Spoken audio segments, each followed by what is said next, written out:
Beleza? Raô? Esse aqui é o Registro Roxizora, dessa vez o vídeo 3. Como todos os vídeos do Registro Roxizora, ele serve para deixar registrado, obviamente, coisas que estão passando ou que eu estou consumindo recentemente. Pensamentos atuais, meus e até antigos, assim, que são coisas que eu formalizei agora, ou coisas que eu pensei agora, ou coisas que eu consumi agora. Nunca é algo muito específico assim. O Registro Roxizora é para falar o que está acontecendo durante o tempo que precisar. E bom, recentemente eu venho consumindo e pensando em coisas que são fora do sistema, um pouco fora da caixa, como sempre, né? E aqui eu trouxe alguns pontos que eu quero comunicar durante esse vídeo, durante esse registro. E o primeiro ponto que eu quero abordar é que a interpretação tem mais influência que o fato. Isso é algo que a gente pode não pensar assim com muita frequência, mas é algo que frequentemente, até demais, acaba interferindo na nossa vida. Por exemplo,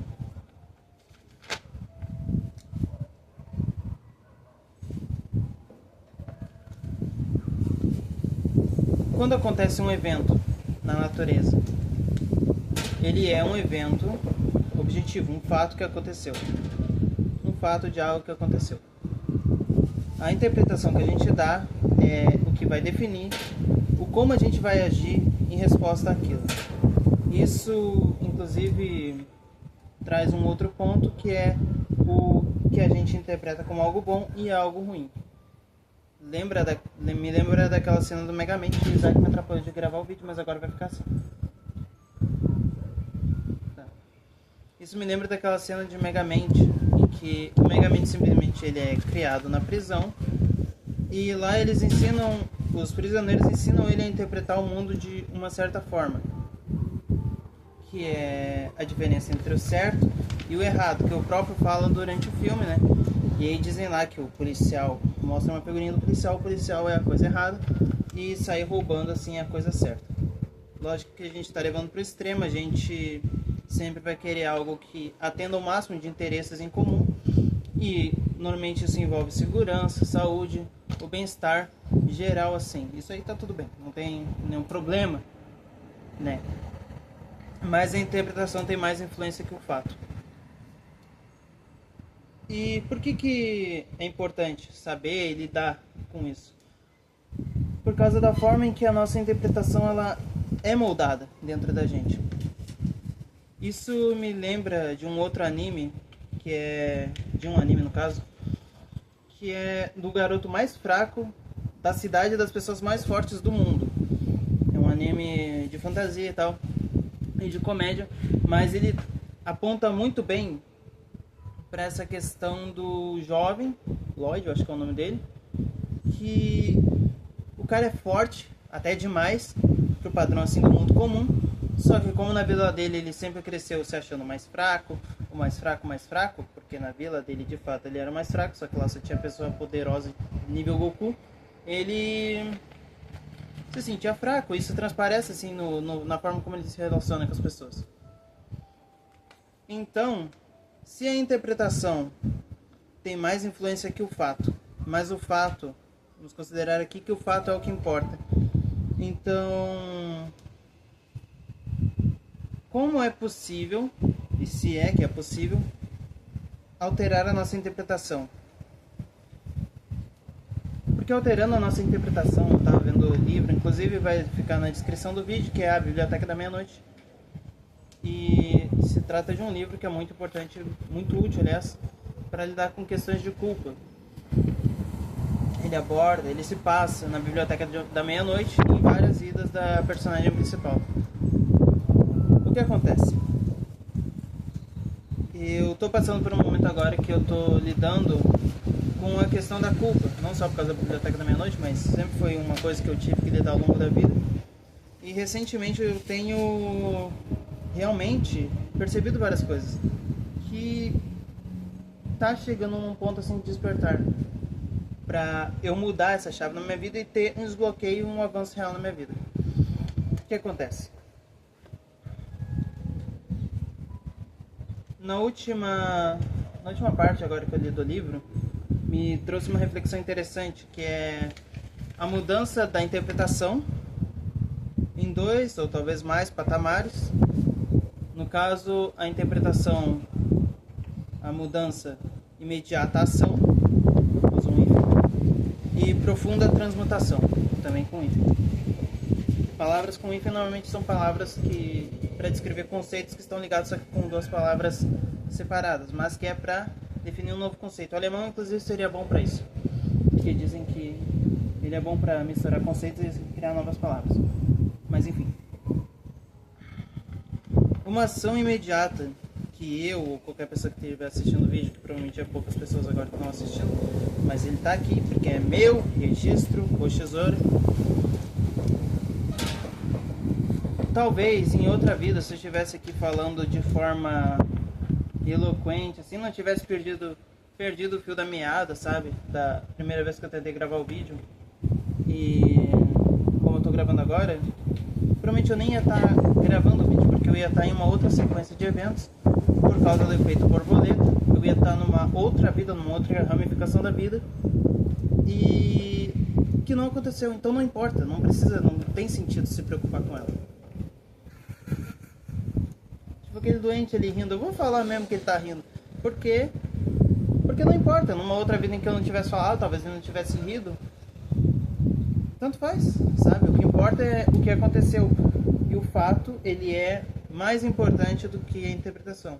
Só que a interpretação, ela influencia mais nas nossas escolhas e reações a partir do fato.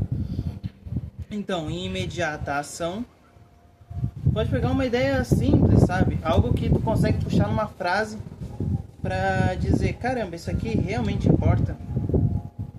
E uma coisa que eu tenho um amigo que ele faz isso, embora ele não dá esse nome, mas é uma coisa que ajuda a lidar assim com as ansiedades, com as inseguranças, é exatamente isso. Daqui 100 anos, o que vai importar? Vai ter importado se eu falei ou deixei de falar com atendente, por exemplo, eu queria comprar um risoles, que foi uma coisa que aconteceu, por exemplo. Eu estava perto do meu amigo assim, a gente saiu junto assim, eu falei pra ele, eu queria comprar um risoles, mas eu tô com vergonha. E ele me lançou a frase, cara, daqui 100 anos. E aí eu me liguei, tá, eu vou ali, vou perguntar, vou saber o preço e vou comprar. Quem não é visto não é lembrado, e quem não é lembrado não está sujeito a ser zombado. Isso é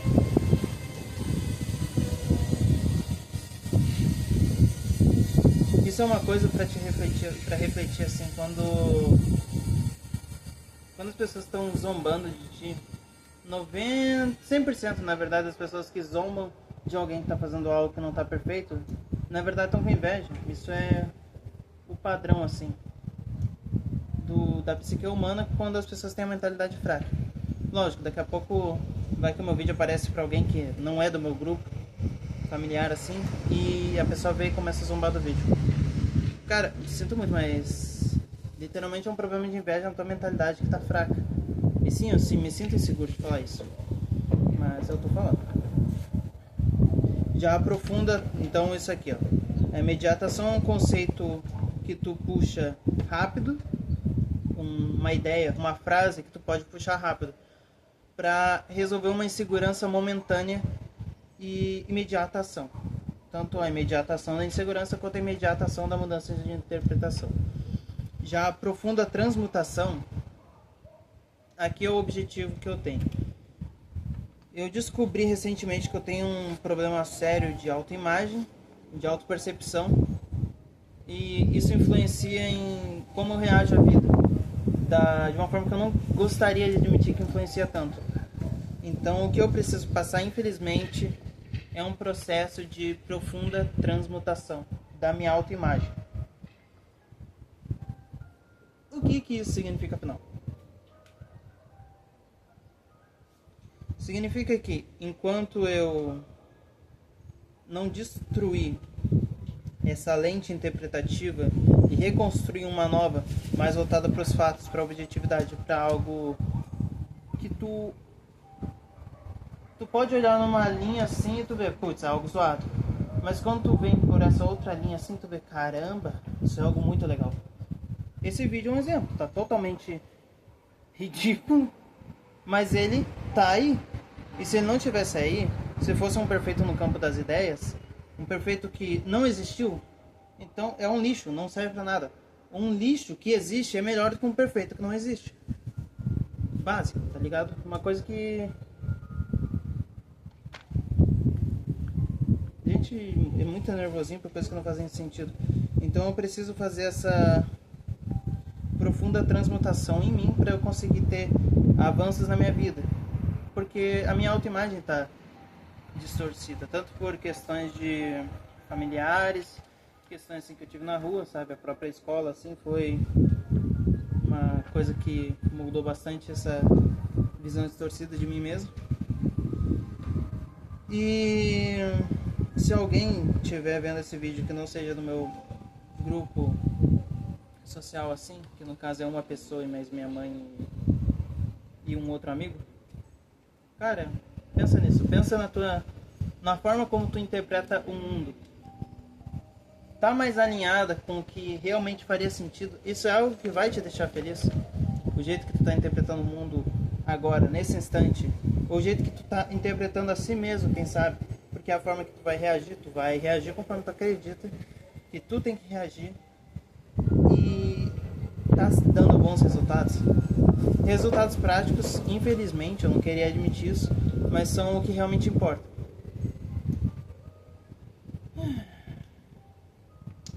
Uma coisa que eu também refleti durante o livro é que o que em todas as possibilidades eu vou ser.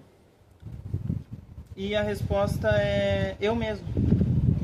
Se eu tivesse seguido uma vida em que, por exemplo, eu não tivesse trancado a faculdade, poxa, eu poderia estar formado, mas ainda seria eu mesmo. E esse eu é uma coisa muito complicada de explicar. Bruce Lee uma vez disse porque a palavra eu não deveria existir. Acho que foi até no filme. Porque, cara, tu não consegue achar uma palavra equivalente para eu. É uma coisa muito complexa. Porque tu não é... eu sou meus pensamentos. Não, tu não é teus pensamentos. Pensamentos são coisas que vêm, assim, param e são captadas pelo nosso cérebro. Então, tu não é teus pensamentos. Eu sou minha mente. Não, tu não é tua mente. Porque tu consegue pensar a respeito da tua mente. E tua mente serve para pensar. É muito curioso isso. Porque tu observa algo. Então tu é um observador que está fora da mente. Tu não é tua consciência porque tu consegue ver tua consciência.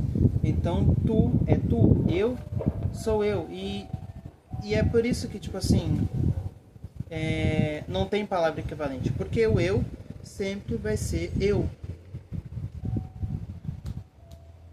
Então, se independente das possibilidades, pensa que eu tivesse feito tudo certo na minha vida, ou tu tivesse feito tudo certo na tua vida. Pensa que o meu desempenho com uma câmera, que nem agora, fosse melhor. O que estaria diferente? Eu ou a coisa do qual a gente está falando? Seria a coisa do qual a gente está falando. A gente está falando de um eu onde o eu muda e aí tem um resultado diferente. Não, a gente está falando de ações partidas de um eu diferentes que trariam resultados diferentes, mas o eu seria o mesmo. E isso é curioso, porque se eu estendo meu braço para a direita, nessa diagonal aqui, ou se eu estendo meu braço para a esquerda, em linha reta, é isso que eu quero dizer. O eu, de onde sai o movimento, é o mesmo eu. Porém, o movimento é diferente, logo o resultado é diferente. Então, se alguém estiver assistindo aqui, normalmente, como eu falei, não for do meu grupo assim, considera mudar tua lente interpretativa. Considera pensar que o eu, que tu pode estar criticando agora, vai ser o mesmo eu em qualquer possibilidade, em qualquer caminho que tu tivesse seguido, esse eu seria o mesmo. Porque não seria... Tanto que a gente está falando aqui, não é o eu que está mudando. O eu, a palavra continua a mesma. É a realidade à tua volta que está mudando. E eu tenho algumas reflexões que eu anotei, que eu fui percebendo assim ao longo da minha vida. Na verdade não ao longo da vida, mas recentemente mesmo. Uma frase simples que até pode ser usada como imediatação na mudança da interpretação é: se não acontecesse, não tinha acontecido. Pensa bem, às vezes acontece algo com a gente, pode ser até sem querer, pode ser pensa num evento randomizado, por exemplo, fazer uma aposta, jogar uma moeda pra cima e esperar que caia a cara. Putz, caiu coroa. Mas eu tô simplificando ao máximo aqui. Se não fosse algo que acontecesse, isso não tinha acontecido. Então quando tu faz algo, quando é iniciante, por exemplo, em alguma coisa, e tu erra, tu comete um erro, por assim dizer, quando tu descobre uma forma daquilo não ser feito para ter o resultado que tu quer, tu pensa no seguinte, ó, se não acontecesse, não tinha acontecido. Tu não tem que pensar, putz, eu falei errado quando tô tentando aprender um idioma, ou eu fiz errado quando eu tava tentando fazer isso ou aquilo, uma flexão, uma barra, por exemplo. Cara, se não acontecesse, não tinha acontecido. E é uma ideia simples, é uma frase extremamente simples, mas extremamente verdadeira. E que ajuda a poupar um monte de culpa de isso não devia ter acontecido. Não devia. Cara, se aconteceu, é porque é algo passível a acontecer. Então, não tema com isso, sabe? Não fica se julgando por algo ter acontecido. A falácia do caminho sem erros. Isso aqui rende até um vídeo sozinho, mas a ideia é em cima da questão do efeito borboleta. Que o efeito borboleta, cara, ele é uma coisa que dita a vida humana de uma forma, talvez da forma mais potente de todas. Seja a coisa mais importante na trajetória humana, mais do que as tuas próprias escolhas, é o efeito borboleta. E por que eu digo isso? O efeito borboleta ele não vai afetar só a tua vida. Não é só tu deixar de treinar ou deixar de aprender algo que vai afetar tudo. Mas a decisão que é minha afeta a vida. A decisão que é minha afeta a vida que é dos outros, mas não suas essências. Por que é importante fazer a separação da vida e das essências dos outros? Porque pensa bem, no efeito borboleta tu pode seguir um caminho que vai beneficiar uma pessoa. Por exemplo, eu tenho um irmão ali que eu incomodo muito. Talvez se eu não incomodasse tanto, ele iria estar numa situação diferente, mas a essência dele não ia ser diferente. Então eu poderia tratar ele da melhor forma possível e ele ainda assim não gostar de mim. Isso é a essência dele. E não é algo que eu possa mexer, não é eu que altero. É algo que, se ele quiser parar e perceber, ele talvez consiga alterar. Eu não sei se dá pra fazer isso, na verdade. Mas, juntando a falácia do caminho sem erros, o efeito borboleta e a questão da responsabilidade existencial, tu pensa o seguinte: tu faz o que tiver à mão para fazer, seja responsável, haja, construa, mas não espere que o que tu constrói vai mudar a essência de outra pessoa. O que a pessoa é, ela é. Não é tu que altera. Tu não tem a capacidade de mexer naquilo porque não foi tu que criou a pessoa, desenvolveu a pessoa. Não foi tu que registrou como seria o DNA dela ou a psique dela. Então, não é o que cabe a ti mexer no DNA de uma pessoa, por exemplo. E na falácia do caminho sem erros, pensa o seguinte: suponhamos que tu gostaria de ser biólogo marinho. Putz, eu não fui biólogo marinho. Que droga, tu tá lá com 22 anos, talvez tu prestou um vestibular e tu tentou assim, vamos ver, né, eu quero muito ser biólogo marinho, tu não conseguiu. Aí disso tu larga de mão, tu desiste, tu fica frustrado com aquilo até os 32 anos. Porque dos 22 pros 32 anos é muito pico, né? Então, Mas durante esse meio tempo, quem sabe tu fez um curso técnico pra tu não ficar na merda desempregado, tu conheceu uma guria que tu gostou muito, teve um filho assim, aí tu para e pensa, caramba, será que realmente, se eu tivesse conseguido ser biólogo marinho, eu estaria satisfeito agora? Porque eu não teria meu filho, por exemplo.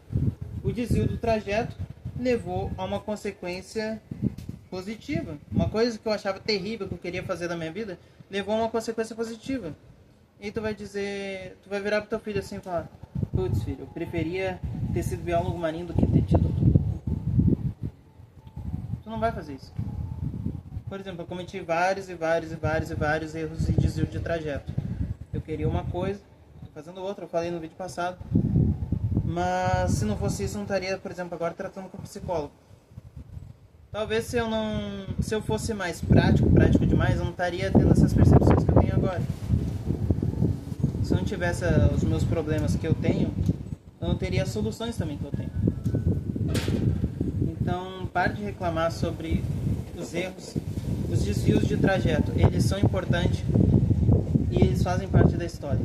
Muito mais que a gente gosta de admitir no nosso orgulho. Isso puxa para a responsabilidade existencial, que é, tudo bem, tu não tem controle de tudo, mas de algumas coisas tu tem controle.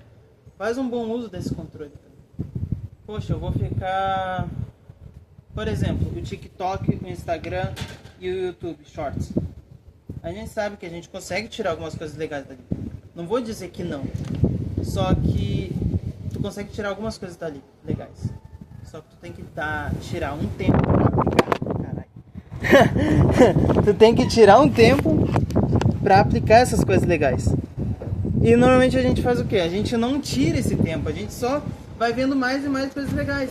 E no final a gente fica culpado porque a gente viu uma porrada de ideia boa e não aplicou nenhuma, e a gente continua ali 2, 3, 4, 20 horas na frente de uma tela e nossa vida continua igual.